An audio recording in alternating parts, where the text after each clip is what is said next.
तो अब हम स्टार्ट करने जा रहे हैं लेक्चर नंबर 3। और लेक्चर नंबर 3 जैसे ही आपको हेडिंग से पता चला ही होगा कि अब हम स्टार्ट करने जा रहे हैं अपने वेक्टर्स। तो यहाँ पे आप देख सकते हो बेटा हेडिंग में लिखा है वेक्टर्स। जैसे हमने स्केलर्स की बात की थी वैसे ही अब हम वेक्टर्स की बात कर रहे हैं। वेक्टर्स में जैसे स्केलर्स में 3 चीज़ें होती थी, ओनली मैग्नीट्यूड होता था, नो डायरेक्शन, और वो ओबे करता था simple laws of algebra. Vectors में मोस्ट इम्पॉर्टेंट 3 चीज़ें जो हमें पढ़नी है। सबसे पहले वेक्टर्स में होता है एक मैग्नीट्यूड, दूसरी चीज़ मोस्ट इम्पॉर्टेंट इसमें एक डायरेक्शन होती है, लेकिन वो डायरेक्शन होती है स्पेसिफिक डायरेक्शन, यानी कि यहाँ से सिर्फ मैग्नीट्यूड से काम नहीं चलता है, यहाँ पे डायरेक्शन भी बहुत ज़्यादा इम्पॉर्टेंट है और वो भी स्पेसिफिक डायरेक्शन। और जो वेक्टर्स हैं ये बिल्कुल अपने अलग कानून ओबे करते हैं। इसको बेटा अलग कानूनों से हम सॉल्व करते हैं, इनको सिंपल लॉज ऑफ अलजबरा से हम सॉल्व नहीं कर पाते हैं।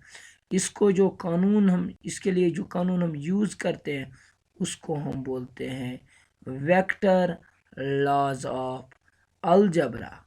वेक्टर लॉज ऑफ अलजबरा अगर हम देखेंगे बेटा इसमें जो मेन पोर्शन हमारे वेक्टर में रहता है वो यहीं रहता है, दैट इज़ अच्छे से देखो बेटा, वो रहता है वेक्टर लॉज ऑफ अलजबरा। यानी कि हम दो वेक्टर्स को कैसे ऐड करेंगे, कैसे सब्ट्रैक्ट करेंगे, कैसे हम इनको बेटा जमा करेंगे। इससे पहले इन तीनों चीज़ों को अलग अलग मैग्नीट्यूड मैंने पिछले लेक्चर में बताया क्या होता है, नंबर और यूनिट, और इसमें डायरेक्शन भी बहुत ज़्यादा इम्पॉर्टेंट है और ये पढ़ना भी हमारे लिए बहुत ज़रूरी है। इससे पहले मैं आपको बेटा एग्जाम्पल्स कुछ दे देता हूँ किसकी, वेक्टर्स की। वेक्टर्स की अगर हम बात करेंगे सबसे पहले हमने पढ़ा डिस्प्लेसमेंट। डिस्प्लेसमेंट किसकी एग्जाम्पल है, वेक्टर की एग्जाम्पल है। तो अगर मैं वेलोसिटी की बात करूँगा, velocity is an example of vector. कोई शक बेटा, और कितना है, एक्सेलरेशन है, यहाँ पे मैं शॉर्ट में लिखूँगा, फोर्स है, लीनियर मोमेंटम है बेटा, टारक है, कोई शक बेटा, एंगुलर मोमेंटम है, इम्पल्स है आई, और भी बहुत सारी क्वांटिटी है, सारी क्वांटिटीज़ हैं। इतनी ही नहीं, और भी फिजिक्स में बहुत सारी क्वांटिटीज़ आएगी, इलेक्ट्रिक फील्ड आएगा, मैग्नेटिक फील्ड आएगा, डाइपोल मोमेंट आएगा, बहुत सारी क्वांटिटीज़ आएगी जो क्या होगी, वेक्टर। उन वेक्टर्स को हम सीधे सिंपल लॉज ऑफ अलजबरा से सॉल्व नहीं कर सकते। इनके लिए एक तो हमें डायरेक्शन चाहिए बेटा, और दूसरा इनके लिए अलग कानून अप्लाई होगा। तो कुछ एग्जाम्पल्स आपको दी जाती हैं, आप हमें बताइए। एग्जाम्पल में मैं यहाँ पे नोट करूँगा वो एग्जाम्पल्स। सबसे पहली एग्जाम्पल होती है बेटा इलेक्ट्रिक करंट, या पहले मैं टाइम की एक एग्जाम्पल ले लेता हूँ। टाइम की हमें कहा जाता है बेटा, अच्छे से देखना टाइम पे क्या क्वेश्चन कैसे पूछा जाता है। Time always flows in forward direction, time always flows in forward direction. कोई शक बेटा, टाइम ऑलवेज किस में फ्लो करता है, फॉरवर्ड डायरेक्शन में। यहाँ पे मैं अगर दिखाऊंगा आपको, ये अगर मेरी वॉच है बेटा, ये है 12, ये है 3, ये है 6 और दिस इज 9। जब भी घड़ी की ये बेटा सुई चलती है तो ये इस डायरेक्शन में हमेशा चलती हैं। अगर ये फॉरवर्ड डायरेक्शन में चलती हैं कोई शक बेटा, but it is taken as scalar direction. क्यों, ये बेटा स्केलर डायरेक्शन है। कौन स्केलर क्वांटिटी है, टाइम। एक तो इसका मैग्नीट्यूड भी है, मैंने पहले बोला 5 सेकंड, 10 सेकंड, 20 सेकंड, इसका मैग्नीट्यूड है बेटा, लेकिन इसकी एक पर्टिकुलर डायरेक्शन भी है, ये कंटिन्यूसली इस डायरेक्शन में घूमती है जिसको हम बोलते हैं क्लॉकवाइज डायरेक्शन में। After that it is considered as scalar quantity. फिर भी हम इसको क्या बोलते हैं, स्केलर क्वांटिटी बोलते हैं। क्यों, क्योंकि इसका एक ही आंसर है, एक ही आंसर है। जो हमारी थर्ड कंडीशन है, किसकी थर्ड कंडीशन है, वेक्टर की जो थर्ड कंडीशन है वो है it should obey vector laws of what, algebra. यहाँ पे लिखो it should obey, it should what बेटा, obey vector laws of algebra, लेकिन ये ओबे नहीं करता है। फिर सर ये क्या ओबे करता है? ये ओबे करता है स्केलर लॉज, यानी कि ये ओबे करता है ऑर्डिनरी लॉज। समझ में आया? इसीलिए इसको हम वेक्टर नहीं कहेंगे। वेक्टर तीन कंडीशन में कहेंगे, मैग्नीट्यूड, स्पेसिफिक डायरेक्शन और वेक्टर लॉज ऑफ अलजबरा। ये दो तो इसने फुलफिल की, लेकिन ये वाली कंडीशन में ये फेल हो रहा है, तो इसको हम वेक्टर नहीं कहेंगे। समझ में आया बेटा?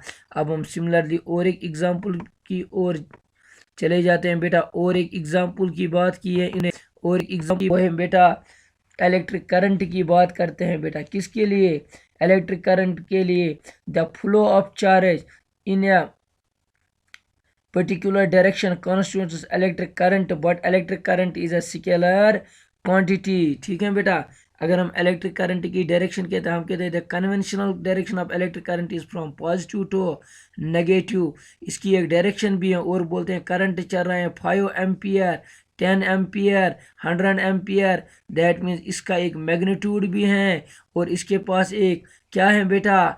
डायरेक्शन भी है। आफ्टर ऑल इसको हम क्या बोलते हैं? इलेक्ट्रिक करंट को अभी मैंने बोला, इसको बोलेंगे scalar quantity. Sir why? Because इसका ओनली रीजन है इट डू नॉट ओबे, जो थर्ड कंडीशन है वेक्टर बोलो बेटा, लॉज ऑफ अलजबरा। ये vector laws of algebra obey नहीं करता है, इसीलिए इसको हम क्या बोलते हैं? स्केलर क्वांटिटी बोलते हैं, स्केलर क्वांटिटी।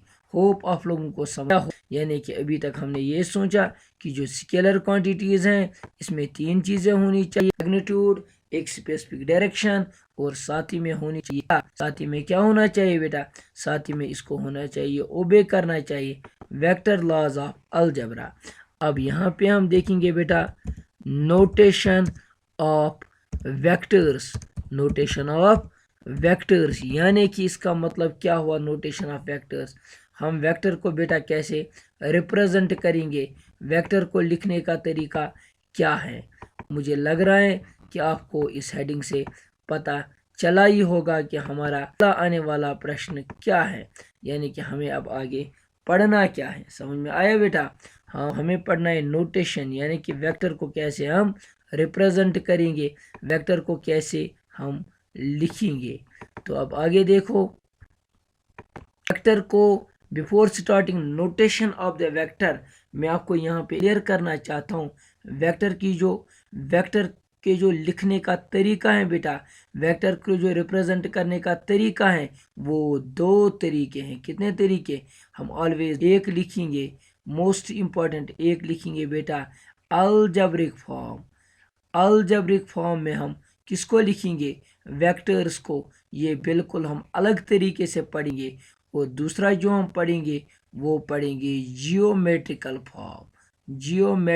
फॉर्म। अच्छे से देखना, जब हम जियोमेट्रिकल पढ़ेंगे, इसको सेपरेटली पढ़ना है, और अलजेब्रिक को बिल्कुल अलग से पढ़ना है। हमें मेन प्रॉब्लम ये होती है पढ़ाई के दौरान, हम पढ़ते हैं वेक्टर्स को, हमें पता नहीं है सर हम अलजेब्रिक पढ़ रहे हैं या जियोमेट्रिकल पढ़ रहे हैं। यही पे मैं बताऊंगा बेटा। जियोमेट्री में सबसे पहले कहा गया जो वेक्टर्स हैं, तो बिल्कुल फाइन से, for example A is a vector, इसको ए लिखा गया। और कहा गया जो स्केलर हो, थोड़ा बहुत बेटा इससे मोटा लिखेंगे, हम ऐसे ए लिखेंगे। तो जो फाइन वाला है, जो ये वाला है, इसको कहा गया, ये पता चलेगा कि ये कौन सी क्वांटिटी है, ये स्केलर क्वांटिटी है। लेकिन जो मोटा वाला है, इसको ये हमें दूर से ही पता चलेगा, ये वेक्टर क्वांटिटी है। लेकिन विद पैसेज आप समझ में आया कि किसी कंप्यूटर का कुछ और होता है, कुछ अलग होता है। इसीलिए क्या करो, स्केलर को स्मॉल से लिखो, फॉर एग्जाम्पल स्मॉल ए, और वेक्टर को कैपिटल ए से लिखो।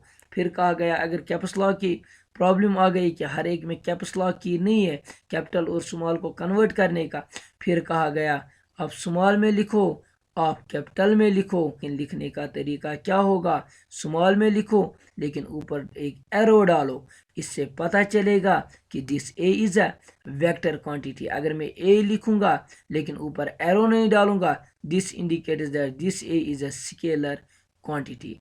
अगर मैं कैपिटल में भी लिखूंगा फिर भी ऊपर से एक एरो डालो, this indicates this A is a vector quantity. अगर आपने ए कैपिटल में लिखा लेकिन एरो ऊपर से नहीं डाला तो this indicates that it is a scalar quantity. तो इन सारी एग्जाम्पल से मुझे ये पता चला अभी तक कि स्केलर्स को हम विदाउट एरो रिप्रेजेंट करेंगे अलजेब्रिक फॉर्म में, और वेक्टर्स को बेटा कैसे रिप्रेजेंट करेंगे, कोई भी चाहे क्या